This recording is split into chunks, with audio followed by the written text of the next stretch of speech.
Hello everyone and welcome to Vlinko's channel. In today's video, I will show you how to fix a floating transparent or translucent box that appears above the taskbar on your Windows 11 machine. And now, let's get started.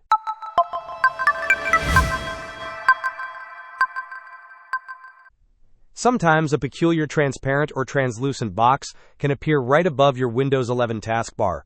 This box can be quite disruptive, preventing you from interacting with anything beneath it. If you hover your mouse over this area, you might see the loading icon appear, indicating that something is amiss. Fortunately, there's a straightforward fix for this issue. First, you will need to open Task Manager. You can do this by pressing Ctrl-Shift-Escape simultaneously, or by right-clicking on the Start button and selecting Task Manager. Once Task Manager is open, navigate to the Processes tab. Look for an application called Windows Explorer. Since the list is in alphabetical order, you will easily find it.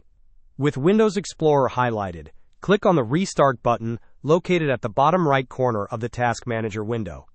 In most cases, restarting Windows Explorer will resolve the transparent box issue.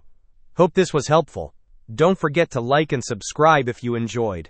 As always, thanks for watching, and I will see you in the next video.